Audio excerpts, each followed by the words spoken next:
Soy Abigail. Tengo 22 años y hasta el año pasado vivía bajo el asfixiante control financiero de mis padres. Mi cumpleaños debería haber sido una celebración, pero en cambio se convirtió en la noche en que me echaron con nada más que 2 maletas. No eres más que una carga, dijo mi padre mientras yo me quedaba allí en shock, con lágrimas corriendo por mi rostro. Lo que ellos no sabían era que su hija perfecta había aprendido algunos trucos que congelarían sus tarjetas de crédito. Antes de contar cómo el desastre de mi cumpleaños llevó a su caída financiera, dime desde dónde me ves y suscríbete para acompañarme en este camino de venganza y redención. Crecí en nuestra extensa casa suburbana y tenía todo lo que un niño podía desear materialmente. Mi madre, Margaret, se aseguraba de que proyectáramos la imagen perfecta de familia con ropa de diseñador y tarjetas de felicitación impecables. Mi padre, Richard, asesor financiero con su propia firma, proveía bien, pero usaba el dinero como cadenas invisibles. Nuestro hogar parecía una revista, pero se sentía frío como una caja fuerte. Desde mis primeros recuerdos, nada de lo que hacía satisfacía a mi madre. Mis notas bajas eran fracasos comparadas con las calificaciones perfectas que ella esperaba. ¿Por qué no puedes simplemente esforzarte más? Se convirtió en su constante reproche, pronunciado con ese suspiro decepcionado que yo temía. Mis proyectos de arte cuidadosamente elaborados eran un desastre, mis amistades cuestionables y mi sentido de la moda vergonzoso. Margaret había sido reina de graduación y la mejor alumna, hechos que me recordaba cada vez que no alcanzaba sus imposibles estándares. Mi padre actuaba de manera diferente, pero no menos destructiva. Richard rara vez criticaba directamente. En cambio, usaba el dinero como un arma. Mientras pagues las cuentas, seguirás mis reglas, decía cada vez que cuestionaba sus decisiones. Cuando quise unirme al club de fotografía de la escuela, me recordó que las cámaras eran caras y quizás mis notas no justificaban esos caprichos. Todo tenía condiciones. Su matrimonio parecía perfecto para los demás, pero yo crecí escuchando discusiones susurradas tras puertas cerradas. Seguían juntos por estatus y conveniencia financiera, no por amor. Mi madre manejaba la agenda social mientras mi padre controlaba el dinero, y su silenciosa lucha de poder se manifestaba a través de mí. Mis logros académicos se convirtieron en propiedad familiar. Cuando fui aceptada en la universidad estatal con una beca parcial, mi padre reclamó crédito de inmediato. Tu madre y yo sacrificamos para darte esta base, anunció en la cena donde esperaba celebrar mi logro. La beca no cubría toda la matrícula, lo que les dio el poder que anhelaban. Insistieron en abrir cuentas bancarias conjuntas para ayudar a manejar los gastos, pero en realidad para monitorear cada compra. La independencia parecía imposible, Lucian. Verano después del segundo año, intenté mudarme a un apartamento con amigos. Trabajaba horas extras en una cafetería del campus para ahorrar para el depósito. Cuando Richard descubrió mis planes, al revisar mi cuenta de ahorros, llamó directamente al arrendador y canceló mi solicitud alegando que era financieramente irresponsable. Tenía 20 años. La peor táctica de control fue menospreciar mi carrera, elegida. Según Richard, diseño gráfico no era una carrera real. Los artistas se mueren de hambre. Me recordaba durante nuestras revisiones mensuales del presupuesto, donde diseccionaba mis gastos en software de diseño y materiales de arte. Margaret añadía que quizás debería considerar contabilidad, como mi prima Stephanie, que ya tenía trabajo asegurado en una firma prestigiosa. Empecé a guardar secretos por necesidad. Mi gerente en la cafetería accedió a pagar parte de mi sueldo en efectivo, que guardaba en una caja fuerte oculta en mi dormitorio. Mi mejor amiga, Jessica, se convirtió en mi confidente, la única que sabía lo desesperada que estaba por la libertad. Ella veía cómo me estremecía cuando sonaba mi teléfono con la llamada de mi madre, cómo mi voz cambiaba a una alegría falsa durante esas conversaciones. La tensión aumentó durante mi último año. 3 meses antes de graduarme, Richard lanzó un ultimátum durante la cena del domingo. Cambia de carrera a negocios o finanzas, o pierdes todo apoyo financiero. 4 años son tiempo suficiente desperdiciado en garabatos, dijo, cortando el aire con movimientos precisos. «Es hora de madurar». Margaret asintió en acuerdo, añadiendo: «Tu padre y yo solo queremos lo mejor para ti. Esta fase del diseño gráfico ya ha durado suficiente». Me quedé paralizada, el tenedor suspendido a medio camino hacia mi boca. Estoy a mitad de mi proyecto final del portafolio. No puedo simplemente cambiar de carrera ahora. «Entonces supongo que tendrás que averiguar cómo pagar tu último semestre tú sola», respondió Richard con calma, como si hablara del clima, en vez de destruir mi futuro. Las semanas siguientes se volvieron cada vez más insoportables. Las críticas de Margaret alcanzaron nuevos niveles, atacando todo, desde mi cabello tan descuidado para las entrevistas de trabajo, hasta mis amigas. Jessica claramente no tiene ambición. Richard comenzó a cuestionar cada transacción. En mi cuenta, incluso un café de $5 se convertía en motivo de interrogatorio. El apartamento se volvió una trampa. Cada conversación potencialmente explosiva. Mi salud mental se deterioraba bajo la presión constante. Jessica notó que había perdido peso y que rara vez sonreía ya. «Pareces agotada todo el tiempo». «Abby», dijo durante nuestra sesión de estudio en la biblioteca, uno de los pocos lugares donde me sentía segura. «Estoy preocupada por ti». Comencé pequeñas rebeldías. Me quedaba fuera más allá de su horario razonable de toque de queda. Apagaba mi teléfono durante horas. Solicité prácticas de diseño gráfico en secreto. Cada pequeño acto de desafío era tanto aterrador como estimulante. A medida que se acercaba mi 22º cumpleaños, una extraña tensión llenaba nuestra casa. Siempre había minimizado los cumpleaños después de años de decepciones, pero cumplir 22 años se sentía significativo, la edad en que finalmente me graduaría y, con suerte, me liberaría. Mencioné casualmente en el desayuno que Jessica quería invitarme a cenar. Mis padres intercambiaron una mirada que no pude descifrar. «Deberíamos hablar de tus planes», dijo Richard, su tono activando alarmas, pero se fue al trabajo antes de explicar, dejándome ansiosa todo el día.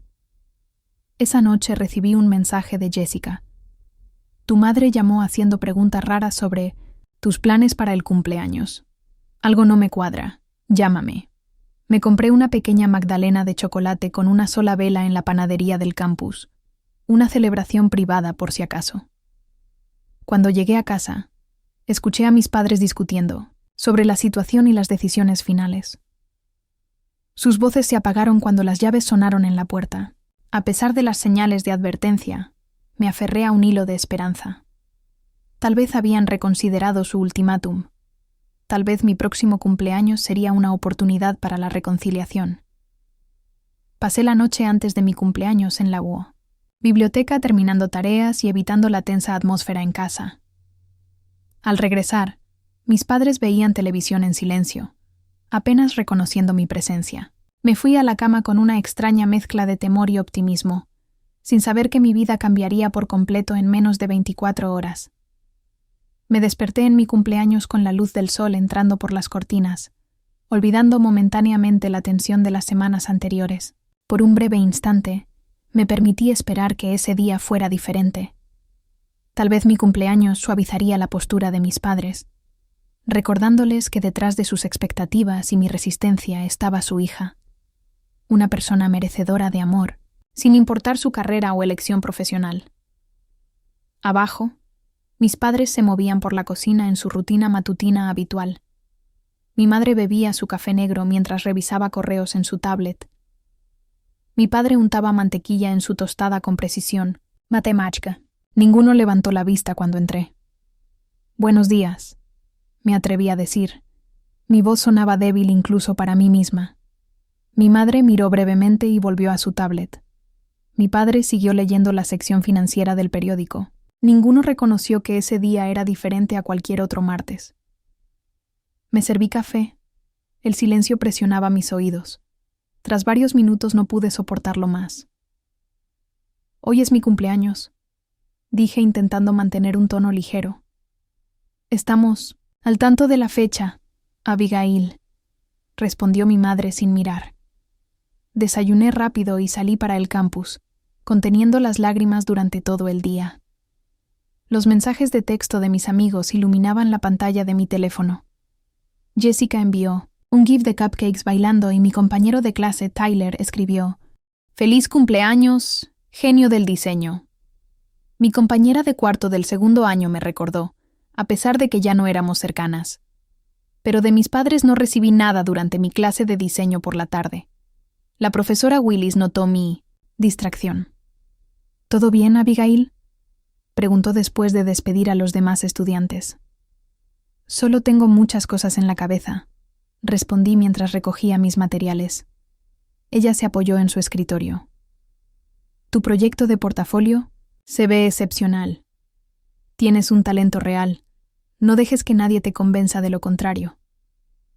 Sus palabras tocaron algo frágil dentro de mí. «Gracias», logré decir apresurándome a salir antes de que viera mis lágrimas.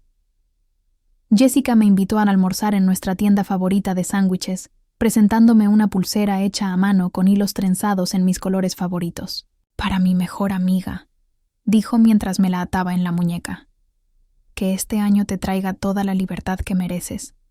Al final de la tarde, un sentimiento de temor se había asentado en mi estómago mientras manejaba a casa. Una parte de mí quería retrasar lo inevitable, pasar de largo la casa y seguir hasta llegar a algún lugar nuevo donde nadie tuviera expectativas sobre mí. Pero giré en el camino de entrada y noté que los autos de mis padres ya estaban allí, algo inusual para un día laborable. En cuanto entré, supe que algo estaba mal. Mis padres estaban sentados en la sala, con posturas formales, como si se prepararan para una reunión de negocios en lugar de recibir a su hija en su cumpleaños. Mi madre tenía su rostro de conversación difícil, labios apretados en una línea delgada. Mi padre tenía su carpeta de discusión financiera sobre la mesa de centro. «Siéntate, Abigail», dijo Richard, señalando la silla frente a ellos, posicionándome como a un empleado que iba a ser evaluado. Me senté al borde del asiento, bolso aún colgado del hombro. «Tu madre y yo hemos estado revisando las finanzas del hogar». Comenzó sin preámbulos, abriendo su carpeta para mostrar impresiones de lo que parecían ser mis transacciones bancarias. «Tus gastos se han vuelto insostenibles». «Mis gastos», repetí, la confusión superando momentáneamente la ansiedad. Siempre fui meticulosa para mantenerme dentro del presupuesto restrictivo que imponían, a menudo saltándome comidas para que las cuentas cuadraran. Margaret intervino. «No es solo el dinero, aunque eso ciertamente es parte.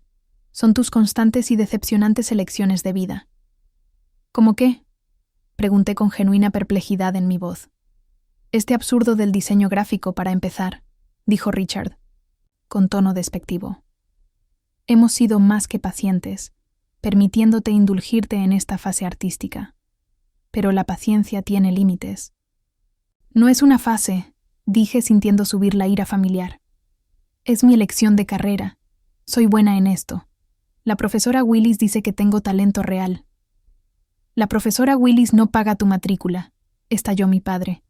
«Ni pone comida en tu mesa», añadió mi madre.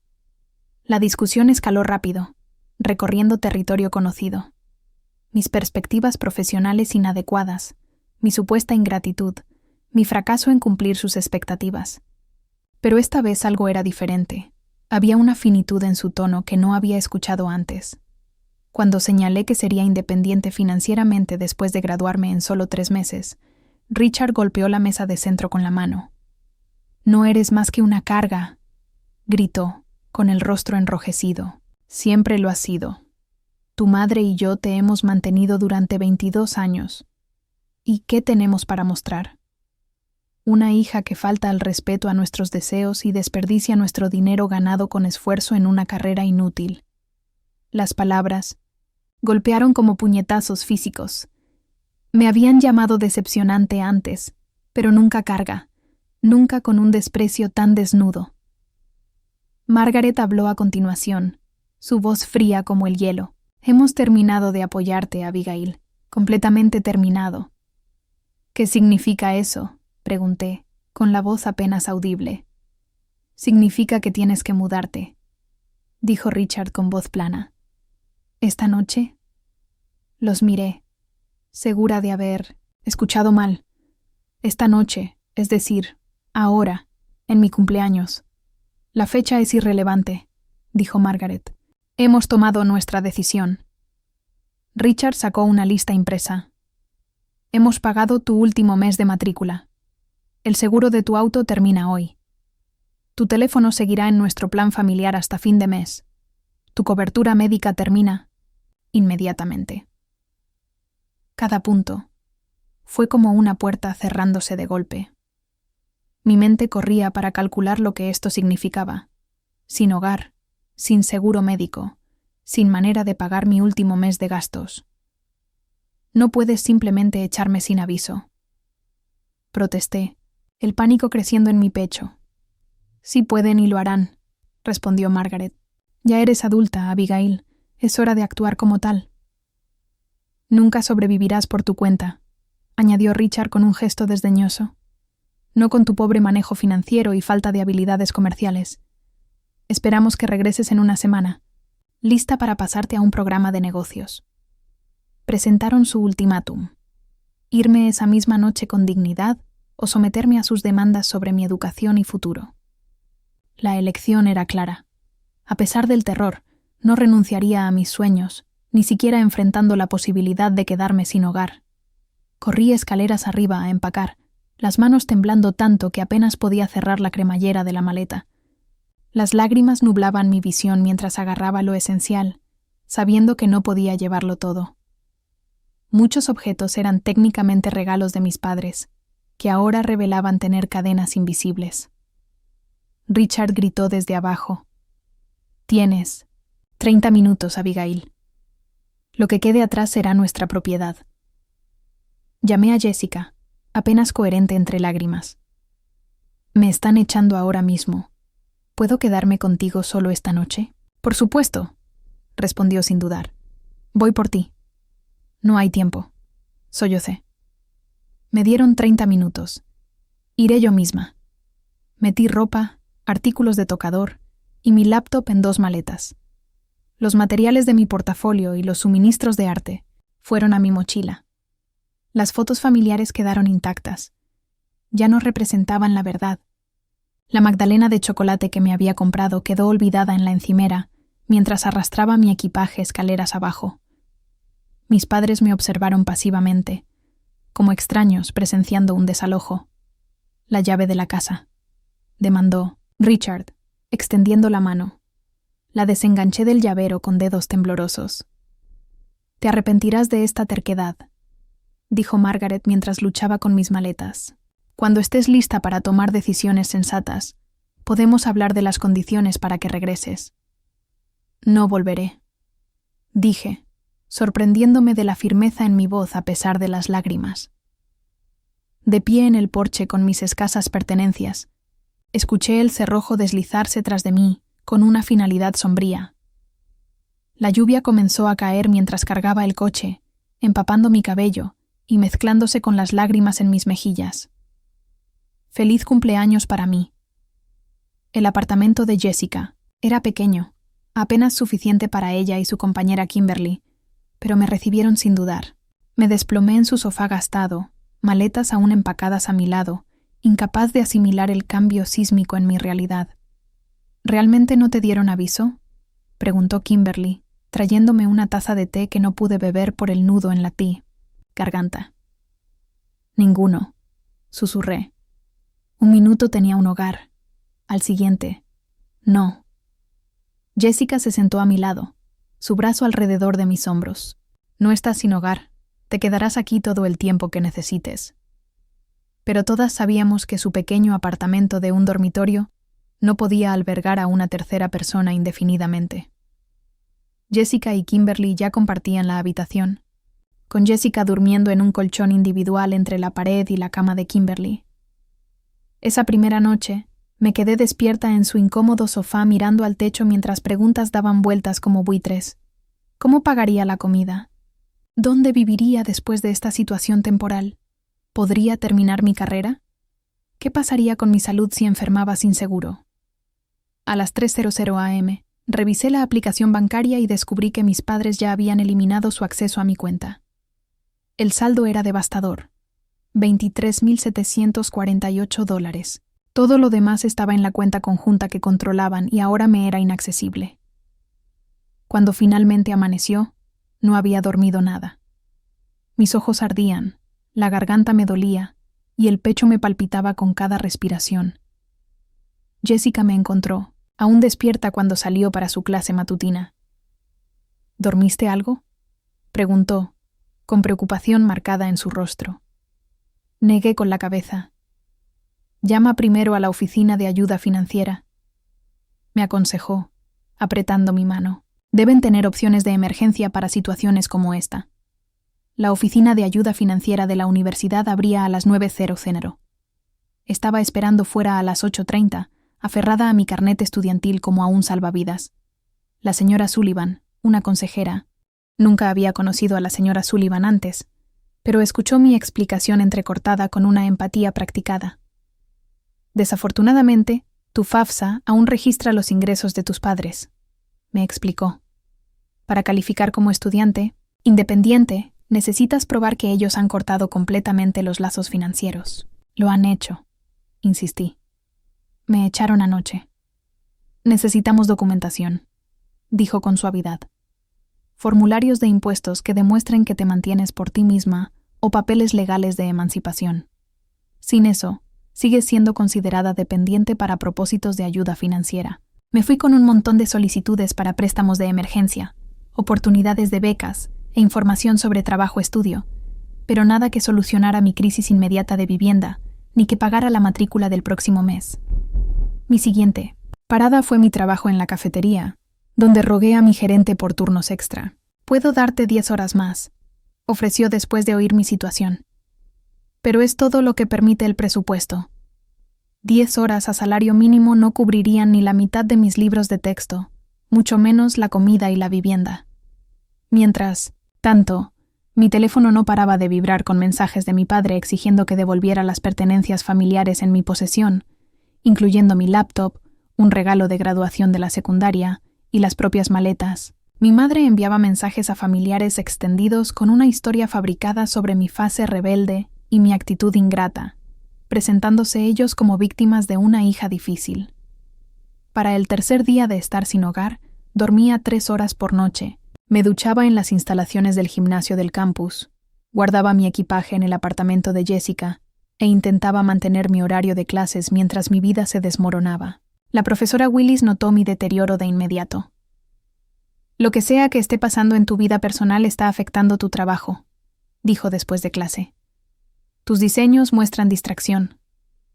Habla conmigo, Abigail». Me quebré en su oficina, contando toda la humillación entre sollozos. Ella escuchó sin interrumpir y luego me ofreció ayuda práctica. Un contacto con el programa de vivienda de emergencia para estudiantes y un posible trabajo en el departamento de diseño del campus.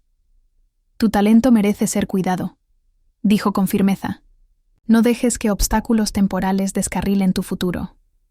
Una semana después de ser expulsada, todavía sobrevivía, pero apenas. La vivienda de emergencia de la universidad tenía lista de espera de 2 semanas. Mis solicitudes de préstamo estaban pendientes. Mi trabajo no podía ofrecer suficientes horas y una aplastante realidad se asentaba. Podría tener que abandonar la universidad con solo 3 meses para graduarme. Entonces llegó el golpe final. Después de un agotador doble turno, revisé mi pequeña cuenta personal y descubrí que estaba congelada, con una notificación de que se había presentado una disputa. Mis padres habían convencido al banco de Midwest que la cuenta había sido abierta fraudulentamente, a pesar de que solo tenía mi nombre. Me quedé sentada en el laboratorio de computación del campus mirando la pantalla con incredulidad cuando Tyler, de mi clase avanzada de diseño, notó mi angustia. ¿Problemas con el banco?, preguntó, dejando su laptop a mi lado. Mis padres congelaron mi única cuenta, expliqué, demasiado derrotada para ocultar más mi situación. Me echaron la semana pasada y ahora se aseguran de que no pueda acceder al poco dinero que me queda. Tyler silbó bajito. Eso está muy mal. Tras una pausa añadió. Mi padre hizo algo parecido cuando salí del closet. Intentó controlarme financieramente cuando el control emocional no funcionó. ¿Cómo lo manejaste?, pregunté. No siempre legalmente, admitió con una sonrisa irónica. Pero aprendí mucho sobre vulnerabilidades en la seguridad financiera en el proceso. Nuestra conversación derivó hacia la sorprendente falta de medidas de seguridad que la mayoría de las instituciones financieras emplean. Tyler explicó cómo muchas personas reutilizan contraseñas en varias cuentas, raramente cambian las preguntas de seguridad y dejan puertas digitales abiertas de par en par. La mayoría no se da cuenta de cuán vulnerables son sus cuentas, explicó. Especialmente la gente mayor que configuró la banca en línea hace años y nunca actualizó su seguridad. Un pensamiento comenzó a formarse en mi mente. Mis padres me hicieron configurar sus perfiles de banca en línea años atrás. Siempre tuvieron problemas con la tecnología. Tyler levantó una ceja. ¿Alguna vez cambiaron esas contraseñas? Probablemente no, admití. Mi padre usa el mismo patrón para todo. Año de nacimiento más nombre de la empresa más signo de exclamación. ¿Y usan el mismo correo para las opciones de recuperación? Asentí lentamente, recordando cómo. Había vinculado ambas cuentas al correo principal de mi padre, solo por decirlo, dijo Tyler con cuidado. Puede que aún tengas más acceso del que crees. Esa noche, recibí un correo de mi padre con el asunto «Tus pertenencias». El mensaje fue breve y cruel. Hemos comenzado a donar tus pertenencias abandonadas a Goodwill. Tus libros infantiles y materiales de arte servirán para alguna causa benéfica que los merezca. Quizás esto te enseñe responsabilidad. Mis libros de infancia, mis materiales de arte acumulados durante años, mis materiales de portafolio, todo siendo descartado con la misma indiferencia con la que me desecharon a mí. Algo se endureció dentro de mí. Si podían destruir mi vida sin aviso ni remordimiento, quizás merecían experimentar algunas consecuencias por su cuenta. A la tarde siguiente, Tyler y yo nos encontramos en una cafetería fuera del campus, lejos de las redes universitarias. Él llevó su laptop y yo llevé mi ira y desesperación crecientes. Antes de empezar, advirtió, necesito ser claro en algo. No te voy a ayudar a robar dinero ni a cometer fraude. Eso es territorio de prisión. No quiero su dinero. Le aseguré que solo quería que experimentaran una fracción de la perturbación que me habían causado. Tyler asintió, aparentemente satisfecho con mi respuesta. Hay una diferencia entre hackeo criminal y usar accesos legítimos que ya tienes. Vamos a enfocarnos en lo último. Durante la siguiente hora me explicó cómo funcionaban los congelamientos de crédito, la diferencia entre alertas de fraude y congelamientos de seguridad, y cómo solicitar procesos de verificación que eran técnicamente legítimos pero máximamente molestos. La belleza de un congelamiento de crédito, explicó Tyler, es que es una medida de seguridad, no vandalismo. Estás protegiendo sus cuentas de fraudes, pero muy a fondo. Descubrí, tras investigar con cuidado, que mis padres vivían principalmente a crédito a pesar de su apariencia de riqueza. Mi padre tenía un auto de lujo en leasing. No era propietario. Los hábitos de compra de mi madre se sostenían con múltiples tarjetas de crédito. Su estilo de vida proyectaba opulencia mientras ocultaba deudas sustanciales. Los controladores financieros suelen tener sus propios problemas de dinero, observó Tyler, solo que son mejores para esconderlos. Mientras más aprendía sobre la situación financiera de mis padres, más clara se hacía su vulnerabilidad. Toda su posición social dependía del acceso continuo al crédito, manteniendo las apariencias a cualquier costo. Después de nuestra sesión estratégica, investigué las implicaciones legales en la biblioteca universitaria. ¿Qué constituía acceso ilegal versus usar credenciales que legítimamente poseía? ¿Dónde estaba la línea entre causar molestias y acosar? Necesitaba que mi plan causara la máxima interrupción sin cruzar la línea criminal. Cuando le mencioné mi investigación a Jessica esa noche, ella mostró preocupación. Abby, entiendo que quieras que sufran después de lo que hicieron, pero la venganza te mantiene atada a ellos. ¿Eso es realmente lo que quieres? Su pregunta me hizo reflexionar. Quiero que enfrenten consecuencias. Respondí finalmente. Creen que pueden desecharme sin repercusiones. Solo ten cuidado, advirtió.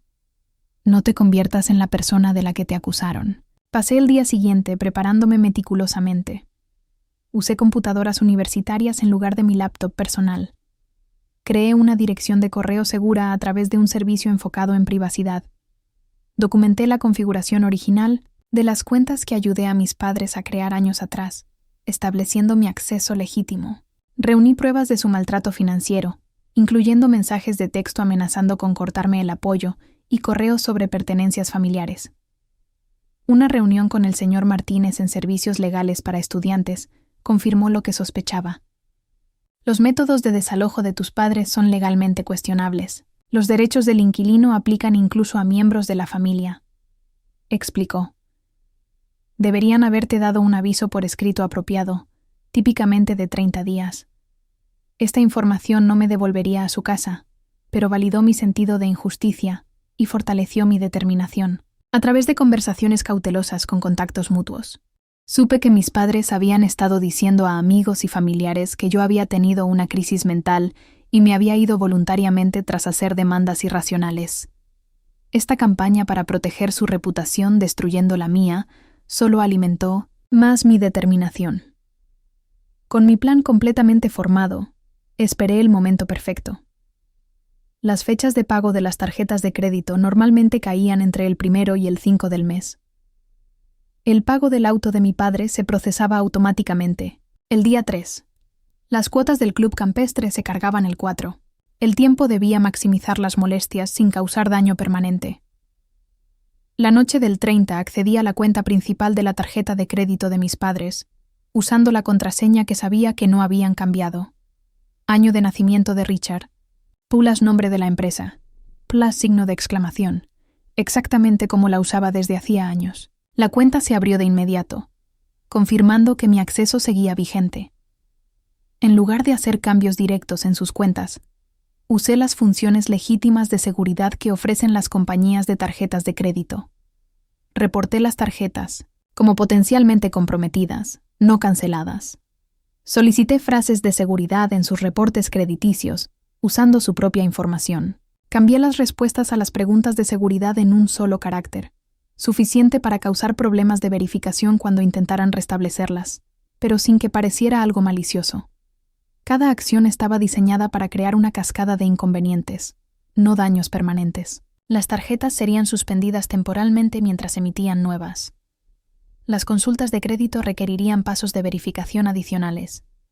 Los pagos automáticos fallarían debido a los cambios en las tarjetas. Configuré alertas mediante mi correo electrónico anónimo para monitorear los resultados, y luego me senté a esperar. Sentía una extraña mezcla de satisfacción y culpa. ¿Me estaba volviendo tan manipuladora como ellos? Aparté ese pensamiento, recordando mi cumpleaños, cargando maletas bajo la lluvia. Los resultados aparecieron más rápido de lo que esperaba. A la mañana siguiente recibí un mensaje grupal reenviado de mi prima Stephanie. Mi madre había enviado mensajes a varios familiares diciendo que tenían problemas extraños con sus tarjetas. Richard cree que podría ser robo de identidad. Si alguien necesita contactarnos, por favor llamar en vez de enviar mensaje, ya que estaremos todo el día lidiando con bancos. Esa tarde empezaron a llegar reportes de contactos mutuos. Mi madre había estado entreteniendo a sus amigas del club de jardinería en un restaurante elegante cuando su tarjeta fue rechazada. La tarjeta de respaldo también falló y tuvo que pedirle a otra socia que cubriera la cuenta, una humillación social que sentiría profundamente. Mi padre vivió su propia vergüenza cuando su tarjeta corporativa fue rechazada durante un almuerzo con posibles clientes. Según los asistentes, y rumores compartidos con la madre de Jessica, tuvo que pedirle a un asociado junior que pagara, prometiendo reembolso. Su confusión escaló a pánico. Durante los días siguientes, a través del correo de monitoreo, recibí notificaciones automáticas de sus intentos cada vez más desesperados de restablecer contraseñas y preguntas de seguridad. Cada intento activaba medidas de seguridad adicionales que requerían verificaciones telefónicas, que no podían superar porque la información de contacto había sido alterada ligeramente. Richard presentó un reporte policial por sospecha de robo de identidad, que no prosperó porque no hubo fraude real. Las tarjetas simplemente estaban congeladas a la espera de verificación de seguridad, todas medidas legítimas de protección. La agencia crediticia respondía automáticamente. Se requiere documentación adicional para descongelar sus cuentas. Por favor, espere de 3 a 5 días hábiles para el procesamiento una vez recibida toda la documentación. El momento no podría haber sido peor para ellos. Llegó el día 3, y el pago del auto de lujo de Richard no se procesó debido a la suspensión de la tarjeta, lo que generó una multa por retraso y un mensaje automático de la empresa de leasing. El pago del country club falló igual el día 4, resultando en un aviso sobre la suspensión temporal de privilegios de membresía hasta resolver el pago. Mediante monitoreo en redes sociales y actualizaciones de amigos mutuos, observé cómo su fachada perfecta comenzaba a resquebrajarse. Mi madre canceló su cita semanal en el salón, alegando conflicto de horario, en lugar de admitir dificultades financieras. Mi padre reprogramó reuniones con clientes citando problemas administrativos en su firma. La interrupción financiera comenzó a afectar su estatus social, lo que más valoraban. Las amigas de Margaret empezaron a susurrar sobre problemas de dinero. Los socios comerciales de Richard cuestionaban su estabilidad financiera, preguntándose si su firma de asesoría enfrentaba problemas. Los vecinos notaron discusiones cada vez más frecuentes a través de las ventanas abiertas, culpándose mutuamente por negligencias en la seguridad. Mientras tanto, ellos permanecían completamente ajenos a mi participación, creyéndose víctimas de crímenes financieros aleatorios o fallos del sistema. Aunque una parte de mí disfrutaba ver cómo su mundo perfectamente controlado caía en el caos, otra parte se sentía cada vez más vacía. Jessica notó mi obsesión por revisar actualizaciones sobre la situación de mis padres. Pasas más tiempo siguiendo sus problemas que enfocándote en resolver los tuyos, observó una noche mientras actualizaba mi correo por 10ª vez. Tenía razón. Mis calificaciones sufrían por mi atención dividida. Mi desempeño laboral había decaído debido al agotamiento y la distracción. La venganza que al principio me había dado poder ahora me consumía, manteniéndome emocionalmente atada a quienes me habían rechazado. La satisfacción de verlos luchar se mezclaba con una culpa inesperada. A pesar de todo, seguían siendo mis padres. Cuando escuché que su matrimonio sufría bajo la presión financiera, con Margaret amenazando con quedarse en casa de su hermana hasta que Richard solucionara este desastre, sentí una punzada de remordimiento. Nathan, más preocupante fue darme cuenta de que reconocía mi propio comportamiento.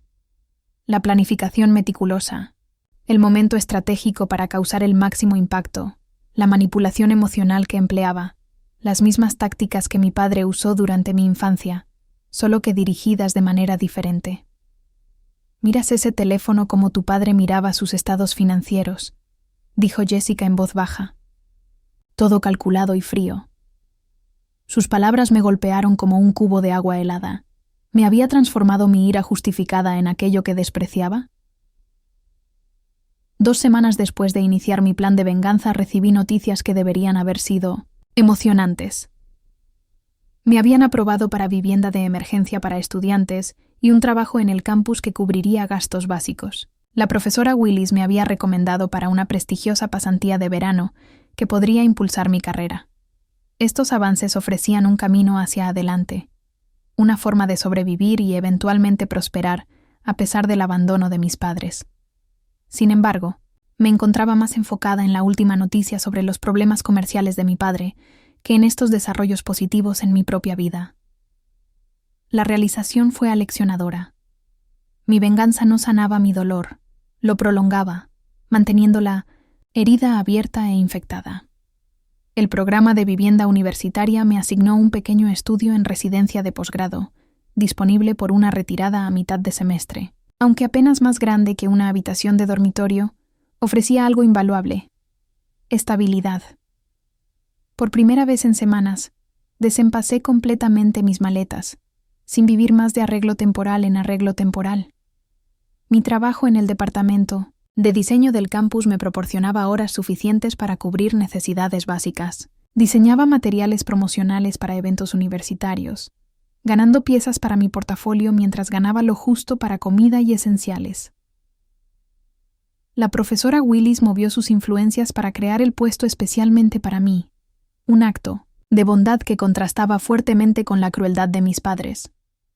A través del programa de vivienda de emergencia, conocí a otros estudiantes con historias similares de rechazo familiar o crisis financiera. Liam había caído tras cambiar de religión. Kendra se mantenía tras escapar de un hogar abusivo. Su resiliencia me inspiró, especialmente porque se enfocaban en construir sus futuros en lugar de castigar a quienes los habían herido. El Centro de Consejería Universitaria ofrecía sesiones gratuitas de terapia para estudiantes en crisis. Inicialmente, reticente, finalmente pedí una cita tras la insistencia suave de Jessica. La doctora Nelson, una mujer calmada con ojos amables, escuchó mi historia sin juzgar. Lo que experimentaste fue una profunda traición, reconoció. Tu enojo es completamente válido. Entonces, ¿por qué me siento peor cuanto más me venga? Pregunté. Porque la venganza mantiene viva la relación, solo que en una forma diferente, explicó. Sigues permitiendo que ocupen tu energía emocional, tu tiempo, tus pensamientos. La verdadera libertad viene de romper esa conexión, no solo de revertirla. Sus palabras resonaron en mí, pero no estaba lista para soltarme completamente. No aún. Continué monitoreando la situación de mis padres, mientras intentaba reconstruir mi vida, con un pie en cada mundo. Mi profesora de arte, la doctora Carter, me brindó otra perspectiva durante la revisión de portafolio. Tras examinar mis trabajos recientes, se recostó con expresión preocupada. Tus habilidades técnicas siguen siendo excelentes, Abigail, pero estas piezas recientes carecen de tu usual profundidad emocional. Se sienten mecánicas. No me había dado cuenta de que mi tormento interno se manifestaba en mi trabajo. He tenido muchas cosas pasando personalmente. Expliqué vagamente. El arte requiere presencia, dijo, con suavidad. Cuando estamos consumidos por heridas pasadas o ansiedades futuras, nuestra voz creativa se ahoga. Lo que sea que te esté frenando necesita ser liberado antes de que puedas avanzar auténticamente. Esa noche, mientras revisaba compulsivamente mi correo de monitoreo para ver actualizaciones sobre la continua confusión financiera de mis padres, un comentario casual de una compañera me impactó. «Revisas ese correo más seguido que las redes sociales», observó Rachel mientras trabajábamos en un proyecto grupal. «Debe ser algo bastante importante». Me di cuenta con una claridad impactante de cuánto espacio mental seguía ocupando. Mi plan de venganza. Mientras la vida de mis padres había sido temporalmente interrumpida, la mía permanecía permanentemente alterada tanto por su rechazo como por mi respuesta a él. Eventualmente resolverían sus problemas financieros, pero yo corría el riesgo de definir mi nueva independencia completamente, en función de mi relación con ellos, incluso si esa relación ahora se basaba en la represalia. Esa noche, me senté en mi pequeño estudio y evalué realmente mis opciones. Podía continuar monitoreando y manteniendo los obstáculos financieros que había creado, extendiendo sus dificultades y mi propio enredo emocional, o podía elegir enfocarme totalmente en reconstruir mi vida, invirtiendo esa misma energía en mi futuro, en lugar de en su castigo. La decisión se cristalizó cuando recibí un correo de la prestigiosa firma de diseño, donde la profesora Willis me había recomendado para una pasantía de verano. Solicitaban una entrevista y revisión de portafolio para la próxima semana. Esta oportunidad podía lanzar mi carrera, pero solo si llegaba enfocada y preparada, no distraída por una vendetta. Tomé mi decisión. Usando la cuenta anónima que creé, envié instrucciones detalladas para descongelar las cuentas y restablecer las configuraciones de seguridad, información que permitiría a mis padres restaurar su acceso financiero sin revelar mi participación. Programé el correo para enviarse automáticamente en 2 días, ofreciendo una solución que parecería provenir de las propias instituciones financieras. Cuando le conté a Jessica sobre mi decisión, me abrazó con fuerza. «Estoy tan orgullosa de ti», susurró. «Esto requiere más fuerza que continuar con la venganza. Dejar ir no fue fácil. Parte de mí aún quería que sufrieran más tiempo para entender completamente la devastación que causaron. Pero reconocí que ninguna molestia financiera lograría que comprendieran verdaderamente el daño emocional de su rechazo. Algunas lecciones nunca aprenderían, y aceptarlo fue parte de mi propia sanación. Con mi decisión tomada, redirigí toda mi energía hacia construir mi nueva vida. Solicité becas adicionales específicamente para estudiantes independientes, asegurando fondos suficientes para cubrir la matrícula de mi último semestre. Mi portafolio para la entrevista de pasantía recibió toda mi atención, resultando en diseños que la doctora Carter describió como «tu trabajo más auténtico hasta ahora». La oferta de pasantía de verano llegó, proporcionando experiencia profesional y una modesta beca que me permitiría mantener mi independencia durante los meses de verano. Encontré vivienda económica fuera del campus con 2 estudiantes de diseño más para el siguiente semestre, asegurando estabilidad más allá del periodo de vivienda de emergencia. Mi primera celebración de cumpleaños verdaderamente tranquila llegó 3 semanas después, cuando Jessica organizó una reunión sorpresa con mis nuevos amigos de la residencia y del trabajo. No hubo regalos elaborados ni restaurantes elegantes, solo conexiones genuinas y pastel de chocolate en nuestra pequeña sala común. Por primera vez en años, apagué las velas rodeada de personas que me valoraban exactamente por quien soy. Esa noche, recibí un correo inesperado de un dueño de galería que había asistido a la exhibición estudiantil de nuestro departamento. Mostró interés en incluir 2 de mis piezas en una próxima exposición de artistas emergentes. Esta oportunidad no llegó por conexiones familiares ni privilegios financieros, sino por el reconocimiento puro de mi talento. A medida que la primavera se convertía en verano, me sentía cada vez más liberada de la ira que inicialmente me impulsaba. Todavía tenía días difíciles y momentos de duelo por la relación familiar que había perdido, pero ya no me definía principalmente como su hija rechazada, ni como vengadora astuta. Estaba convirtiéndome en Abigail la diseñadora, Abigail la amiga, Abigail la sobreviviente, identidades construidas sobre mis propios cimientos, en lugar de reaccionar a su trato.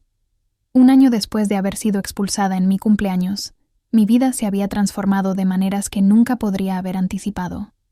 Me gradué con honores, a pesar de los obstáculos financieros, cruzando el escenario mientras Jessica y mis nuevos amigos aplaudían con fuerza desde el público. Ningún miembro de la familia asistió, pero su ausencia ya no definía la experiencia. Mi pasantía de verano se convirtió en un puesto de diseñadora junior en una firma pequeña pero respetada, proporcionando ingresos suficientes para una vida modesta pero estable. Compartía apartamento con Jessica y Rachel.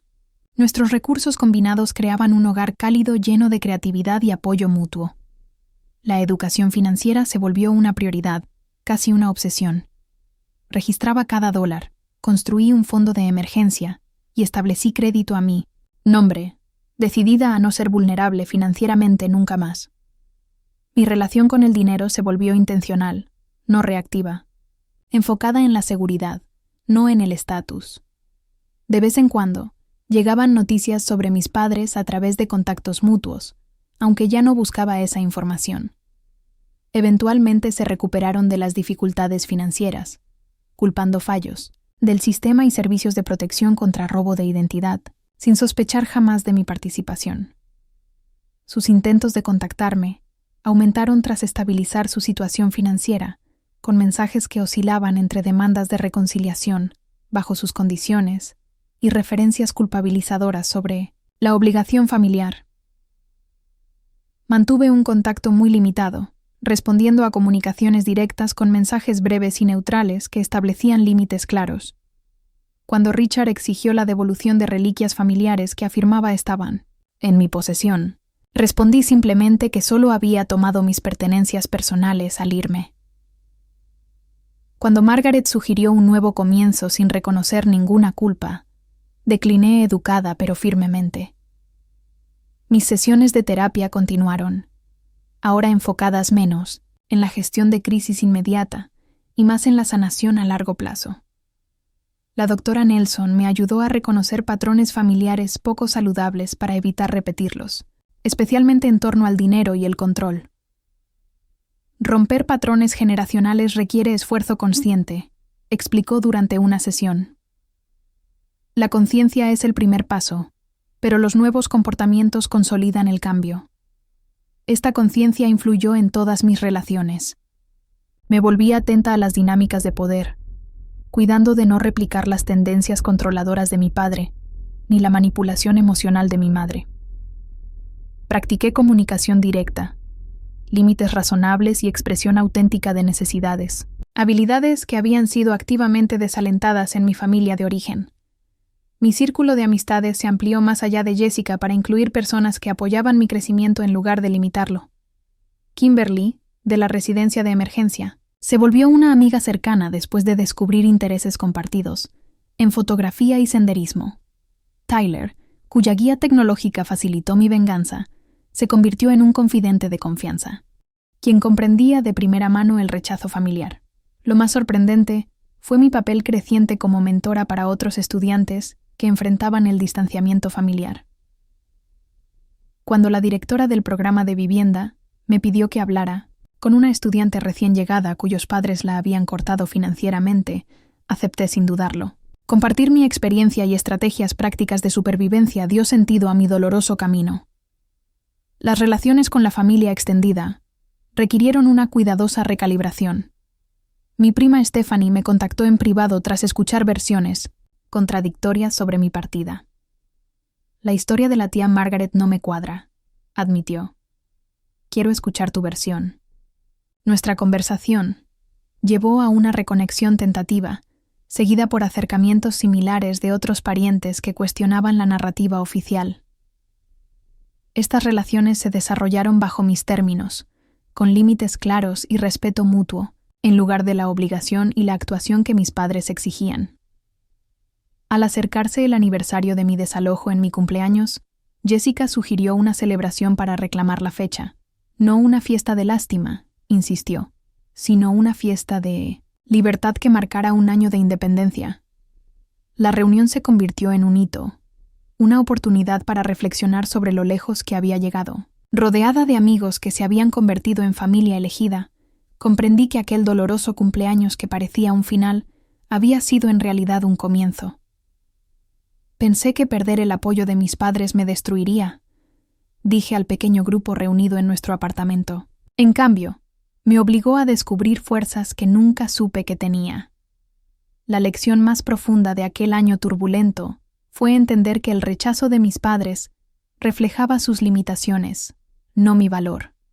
Su incapacidad para amar incondicionalmente, para apoyar mis sueños, para verme como persona, y no como una extensión de ellos fue su fracaso, no el mío.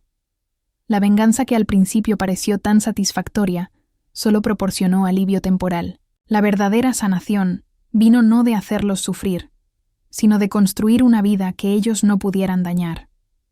Cada logro conseguido por mi propio esfuerzo, cada conexión genuina formada sin manipulación, cada momento de alegría vivido en mis propios términos se convirtió en un ladrillo en los cimientos de mi nueva vida. También aprendí la verdad complicada de que la ira puede ser tanto combustible como veneno. Al principio me impulsó cuando la desesperación podría haberme vencido, pero aferrarme a ella finalmente habría corrompido mi espíritu, convirtiéndome en la imagen reflejada de lo que despreciaba. En mi cumpleaños número 23, celebré con mi familia elegida en nuestro acogedor apartamento. Hice un deseo al soplar las velas, no para que mis padres sufrieran, sino para que mi propio corazón siguiera sanando, permaneciera abierto a la alegría, a pesar de las heridas del pasado.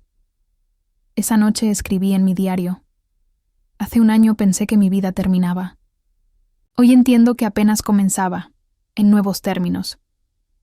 Las personas que debieron amarme más no pudieron o no quisieron, pero eso no me detuvo para encontrar amor, construir comunidad y crear una vida alineada con mis valores, no con sus expectativas. La mayor venganza no es hacer sufrir a otros, es negarse a dejar que su crueldad te defina. ¿Alguna vez has experimentado rechazo familiar o control financiero como Abigail? ¿Cómo lo enfrentaste? Me encantaría escuchar tus historias en los comentarios abajo. Si esta historia te tocó, por favor da like y suscríbete para apoyar más contenido sobre superar traumas familiares y construir independencia. Y recuerda, a veces la familia que elegimos se vuelve más importante que la familia en la que nacemos. Gracias por escuchar mi historia y te deseo fuerza para enfrentar cualquier desafío que tengas hoy.